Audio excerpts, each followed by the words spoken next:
Aujourd'hui au podcast, on tente de démystifier certains biais comportementaux, cognitifs et émotionnels. On reçoit le vulgarisateur boursier Michel Villa. Bienvenue à Garde le change.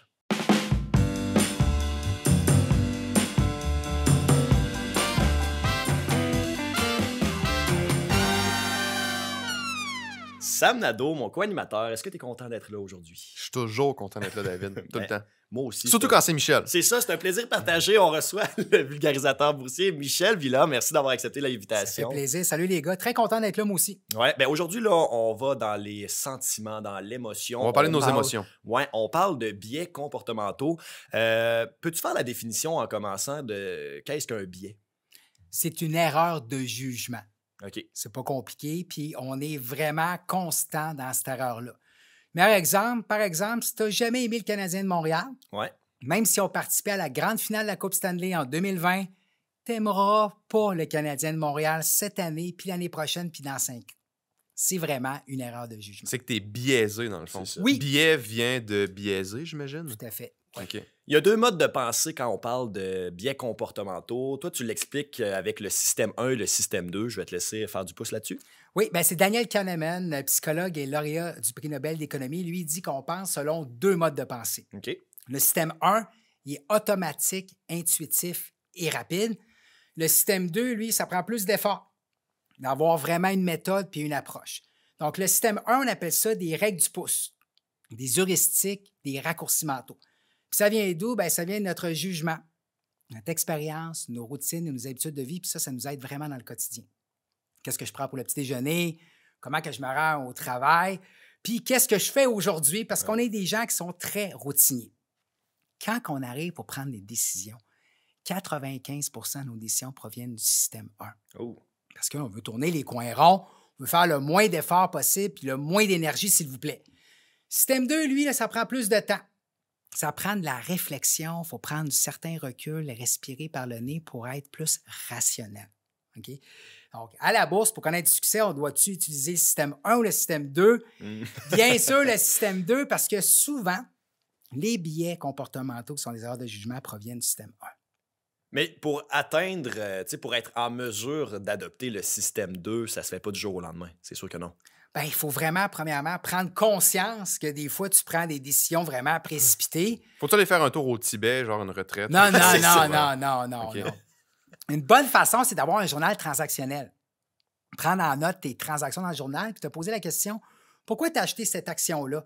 Juste le fait de coucher tes raisons sur papier, ça ralentit le rythme.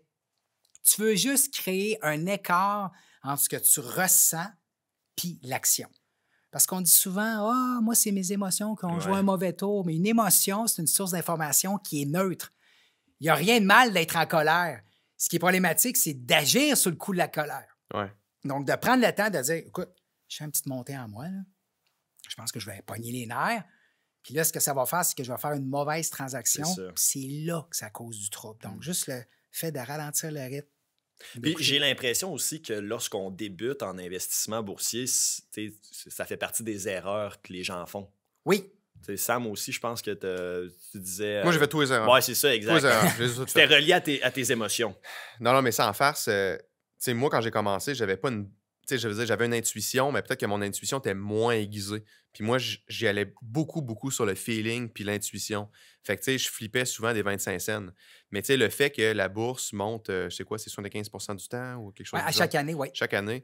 Ben, le fait que la bourse est toujours en croissance ou presque toujours en croissance, ben, je faisais des bons coups parce que le fait que la bourse monte, ben, mes actions montaient avec ça. Par contre, j'ai fait de la spéculation sur des titres que j'y allais juste au feeling avec une nouvelle que j'entendais, puis c'était flippant 25 cents.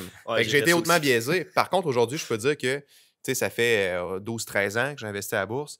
Je commence à avoir un sens qui est un petit peu plus aiguisé, une intuition qui est un petit peu meilleure. J'ai l'impression que ça a évolué, puis je suis meilleur. Mais moi, le système 2, là, je l'utilise pas énormément. Je l'utilise peut-être 25 du temps, puis 75 du temps, c'est mon intuition. Par contre, je fais pas du day trading, comme on appelle en anglais. Je fais plus du swing.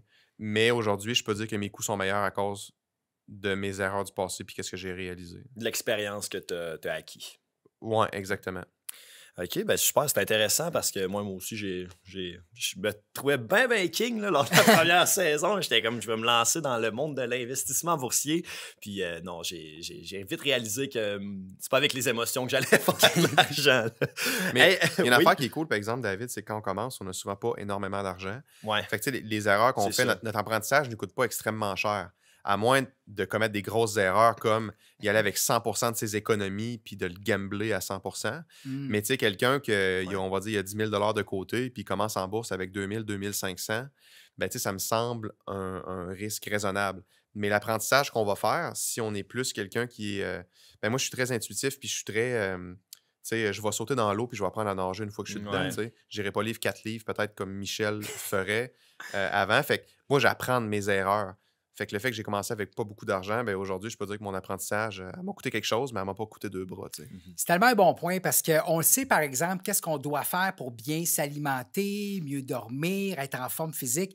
On le sait, mais est-ce qu'on le fait? Pas vraiment. Puis on donne un paquet de conseils pour bien là, s'auto-réguler, bien gérer ses émotions, etc. Mais on dirait, là, il faut qu'on la mange, la claque sa gueule pour vraiment apprendre. C'est pour ça que c'est important de commencer tôt. Parce que comme je disais, tu vas tomber moins de haut à 20 ans que, mettons, à l'approche de la cinquantaine. Il y a les biais comportementaux, il y a les biais émotionnels, cognitifs, et il m'en manque un. T'es bon, t'es bien parti. Oui, il en manque ça? Non, regarde. T'es avais tout. Hey, je me sentais piégé, je me demandais. Là. Non, mais tu as les biais comportementaux. Ils ont 2 catégories. Ah, c'est ça, cognitif et émotionnel. Cognitif et émotionnel. Okay, cognitif, c'est des erreurs de jugement liées au traitement de l'information et de la mémoire. C'est un peu comme ton microprocesseur, la manière que tu opères à l'intérieur de ton cerveau. Bien émotionnel, c'est ce qui est en lien avec tes sentiments, pensées et les émotions. La bonne nouvelle, c'est que les biais cognitifs, ça se corrige avec la formation puis l'éducation. Les biais émotionnels, c'est un peu plus difficile parce que c'est en lien avec ton ressenti à toi. Okay. Je ne sais pas si vous êtes prêts, les gars, mais je vous ai préparé là, 2 petites mises en situation pour vraiment faire ressortir comment un biais émotionnel, ça peut être difficile. Est-ce que ça vous tente? Ça nous tente. Yes!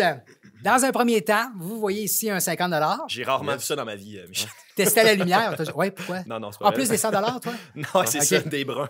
Alors, c'est un vrai 50 $ testé à la lumière. Ouais. Et là, j'ai un 25 cents.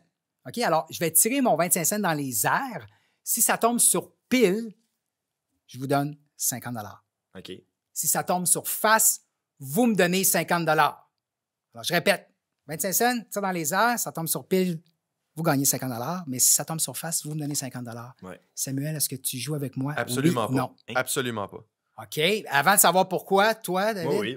Oui, OK, oui, il est content. Pour quelle raison que tu ne veux pas jouer?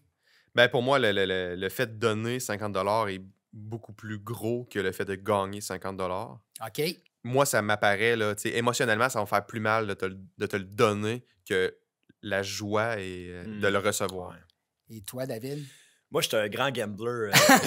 J'adore avoir le risque de soit gagner ou perdre. Fait que rendu là, je me dis, bon, ben c'est sûr, peut-être que si tu m'avais posé la même question avec 10 000 $, c'est pas la même réflexion, mais là, 50 $, côté risque, moi, je trouve que... Tu peux l'assumer. Ouais, c'est ça. Vous savez que c'est un vrai test qu'on a fait, hein? Ouais.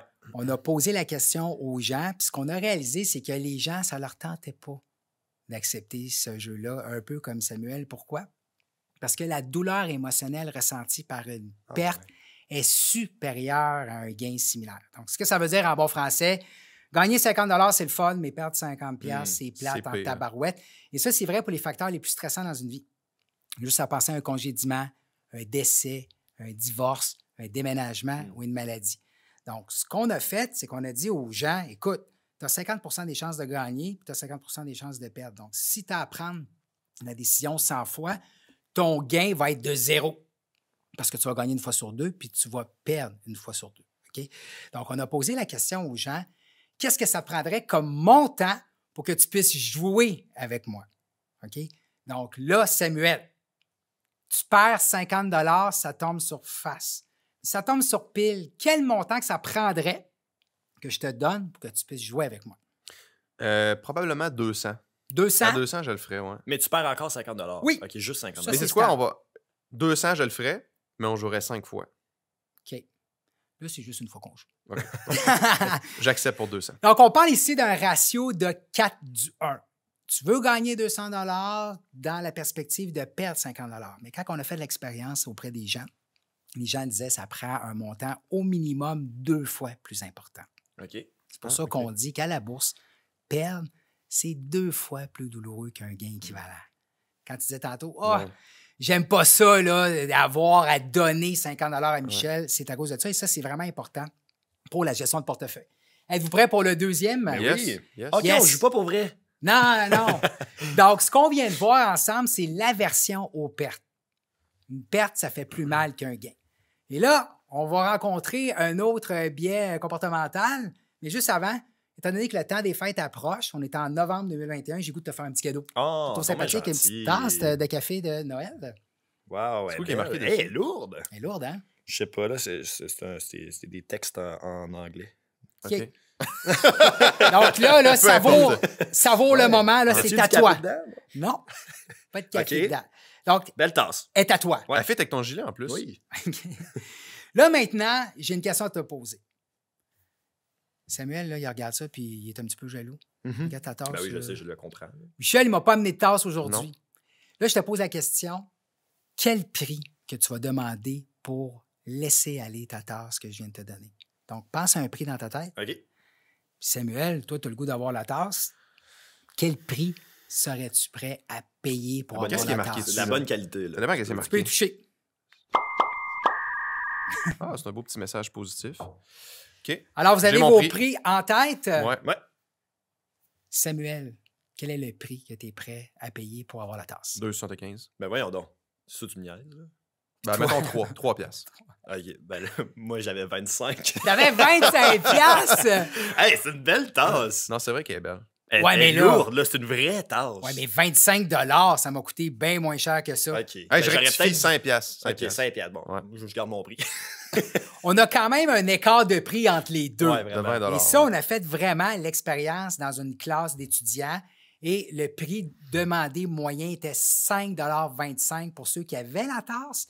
Puis pour les autres qui n'avaient pas la tasse, c'était 2,5 Donc, on avait quand même un ratio de 2:1. Mais qu'est-ce qui explique ça?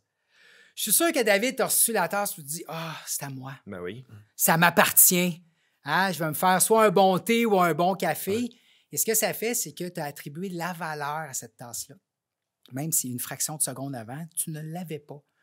Puis Samuel, le fait qu'il ne l'a pas, qu'est-ce qui est arrivé? Il a créé une distance oui. émotionnelle par rapport C'est pas à ce moi, fait que produit-là. C'est Regarde. ça. Ouais. Moi, je paierais pas plus que 2,50. Écoute, si Michel a déjà bu dedans, je te donne 10. Ouais, OK, non, mais j'avoue que 25, c'était peut-être un peu trop, là, mais j'aurais au moins mis 15 piastres. Bien, c'est ça. Et ça explique pourquoi qu'on trouve toujours que notre maison vaut beaucoup plus cher que le marché te donne. Puis c'est Ah. pourquoi quand on achète une action à la bourse, puis qu'on a pris le temps d'analyser, on a le goût de la garder, même si des fois, le fondamental a changé. Ça veut dire quoi? Ça veut dire qu'il y a un catalyseur qui fait que l'entreprise n'est plus nécessairement la même qu'avant, puis tu n'as pas le goût de t'en départir, d'autant plus qu'on a vu quelques instants avant l'aversion aux pertes. Donc, tu fais une analyse, tu es confiant, ça ne va pas de ton bord, puis là, tu veux garder l'action parce que tu as fait ton analyse à cause de l'effet de dotation, tu veux la Ouais, garder, ouais. et en plus, ça te fait mal, Puis en plus, c'est ton Aïe. bon amour avec le stock. Ouais, c'est en ça. plus. Alors, Fait c'est que ça, deux faut, biais. faut essayer de se distancer de ça le plus possible. Hey, ça me fait Ouais. penser à de quoi qui, on va dire, ça m'énerve vraiment quand j'entends ça. Le monde qui font juste dire que le marché est cher, que les actions sont chères, c'est toujours cher, tout est toujours trop cher. Tu sais, ça fait, en tout cas depuis toujours que moi j'entends ça, c'est toujours trop cher, c'est toujours trop cher. Puis souvent, ces gens-là, ben, ils font rien puis ils achètent pas. Mais tu sais, c'est un peu la même affaire. Quand tu dis que c'est trop cher, c'est parce que tu as une grande distanciation versus que quand tu as tombé en amour avec, ben, tu t'es convaincu que ça vaut le prix que tu vois là. Fait que quelqu'un qui dit que c'est trop cher, c'est parce qu'il y a une grande distanciation par rapport au stock ou ça n'a pas rapport? Bien, si la personne a fait une analyse, puis effectivement, ça peut être trop cher à ses yeux, c'est une façon aussi de rationaliser, de dire j'embarque pas dans le marché boursier parce que j'ai une raison valable tirée du système 2. Mais il faut comprendre qu'à la bourse, chaque transaction, il y a quoi? Il y a un acheteur puis un vendeur. Puis ce qui arrive, c'est que tu as beau faire l'analyse que tu veux, mais au final, ça va être l'appétit des investisseurs qui va Ouais, faire que c'est ça ça. va monter ou baisser. Et ça, malheureusement, tu peux pas toujours le quantifier. Mais tu sais, mettons qu'on regarde le marché immobilier versus à la bourse. Parce qu'à la bourse, je veux dire, le cours acheteur-vendeur, c'est des microsecondes là, d'achat-vente. Fait que tu sais, le prix fluctue quand même, varier beaucoup dans une journée. Par contre, en immobilier, Si une maison s'est vendue, on va dire 600 000, puis que l'année d'avant, elle valait 400 000, ben oui, tu peux dire qu'elle est vraiment chère, mais tu peux pas contrer l'effet l'effet de la demande, l'offre et la demande. Je veux dire, si elle s'est vendue 600 000, c'est parce qu'elle vaut 600 000. Quelqu'un a été prêt à payer pour. Fait que, tu sais, ça, j'ai quand même un problème avec ça. Je trouve que c'est pas le... J'aime pas ça entendre ça. C'est trop cher. Si quelqu'un a payé pour... Mais en même temps, quelqu'un a payé pour, mais ça revient à dire, tu sais, si c'est ta maison, peut-être que selon toi, elle vaut plus cher. Ouais, c'est ça. C'est ça. Mais tu sais, si t'es dans une position où t'es la personne qui achète, si elle a été achetée avant à 600 000, ben, je suis désolé, mais l'offre et la demande fait que ça vaut ça. Puis même si tu as une évaluation qui est plus bas que ça, pour moi, c'est la valeur achetée qui prévaut parce que c'est la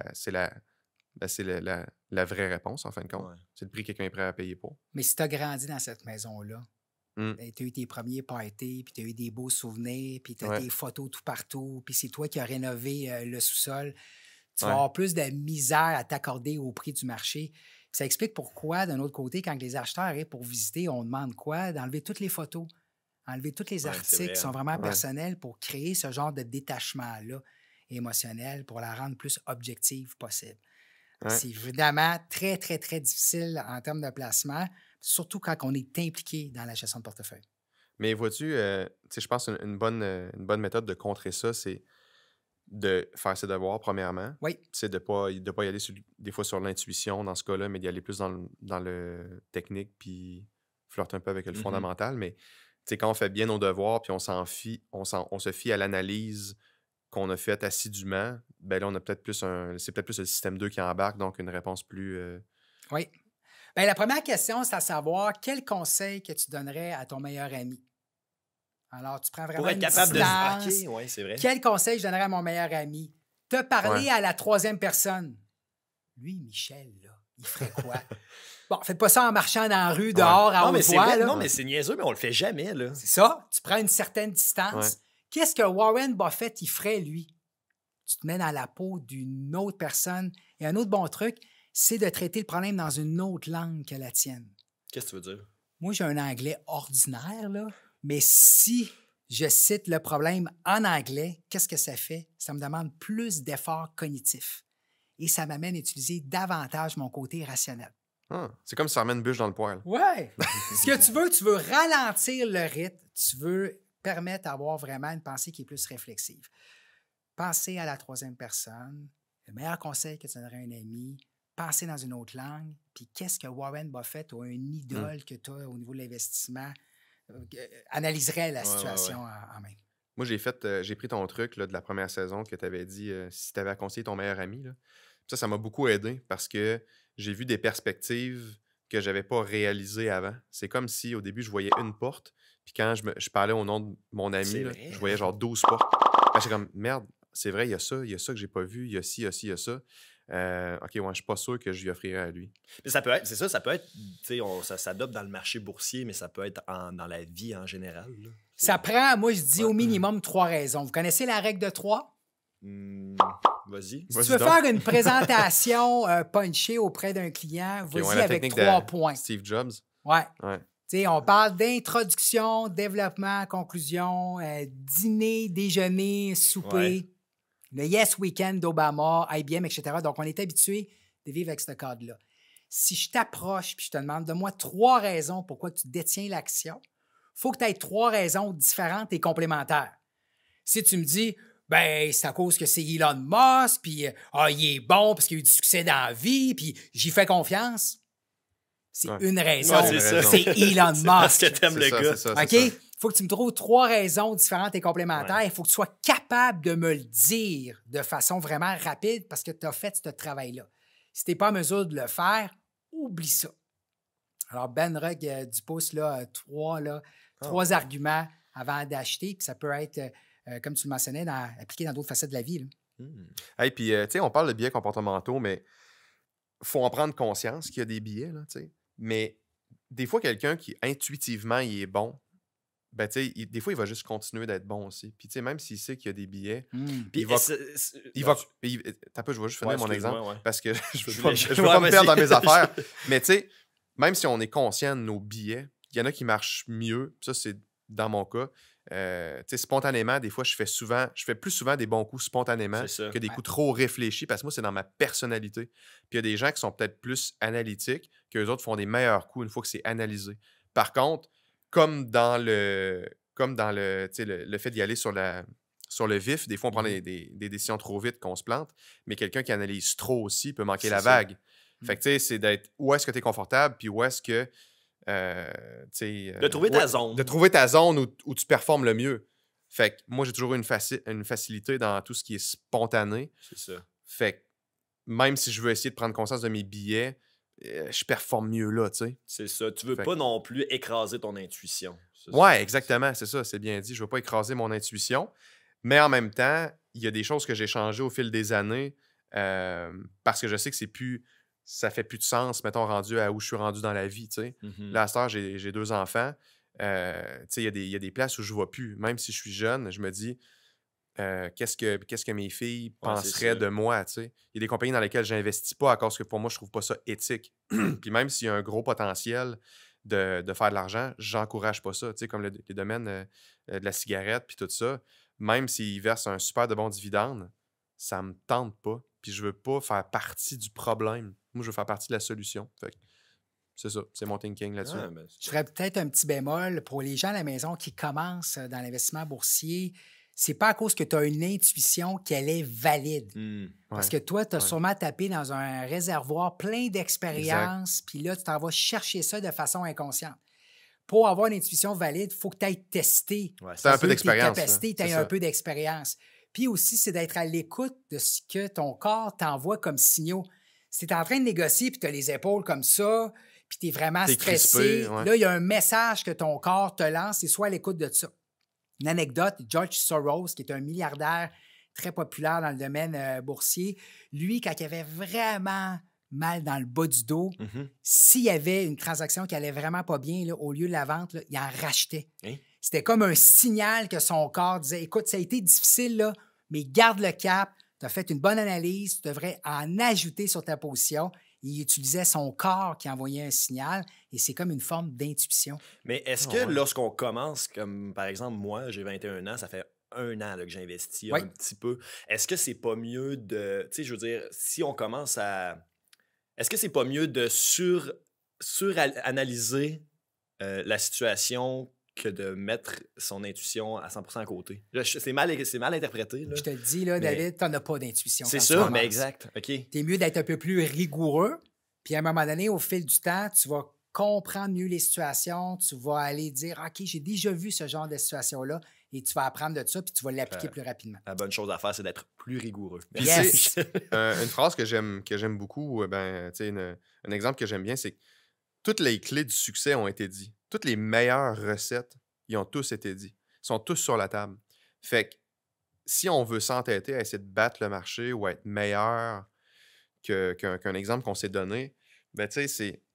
En tout cas, moi, je trouve pas ça une bonne idée, là, dans le sens que, tu sais, si tu as une job à temps plein puis tu dis « je veux faire du day trading » puis ça s'applique pas, ben tu sais, arrête de t'entêter de dire que tu vas en faire. Ça me semble un mauvais plan à la base. Mais tu sais, combien de personnes je vois faire ça, se lancer qui font du day trading, mais ils ont un job à temps plein en télétravail, ça impacte leur job actuel. Ils performent moins bien. À la limite, ils se font mettre à la porte. Ils ont perdu leur plus gros revenu. Tu sais, il y a bien des affaires là-dedans qui ne font pas de sens. Mais quelqu'un qui ne connaît pas ça, puis qu'il n'y a pas beaucoup de temps, ben, un fonds indiciel me semble un outil intéressant à explorer par rapport à un mode de vie. Mais tu sais, on ne réinvente pas la roue ici. Là. On n'a pas dit quelque chose que personne ne savait. Là. Ça a tout été déjà dit. Fait que oui, faire des devoirs, c'est important, mais des fois, regarder des patterns d'investissement qui collent avec notre réalité est doublement plus important, là, selon moi. Là. Écoute, pour terminer, là, si je pose la question à quelqu'un, qu'est-ce qui t'attire dans le domaine boursier? L'excitation. D'acheter une action puis ça va monter. Je sais que la personne, elle va être dans le trouble dans le futur. Elle va être déçue aussi. Elle va être déçue. C'est plate, l'investissement boursier. C'est vraiment rigoureux puis de le faire sur une base régulière, constante. Si tu as le goût d'avoir l'excitation, ben tu peux aller à d'autres endroits le chercher. Michel Villa, vulgarisateur boursier, merci beaucoup d'avoir fait le point sur les biais comportementaux. Sam Nadeau, merci à toi également. Puis à vous aussi, on se dit à la prochaine pour un autre épisode de Garde le change. Ciao!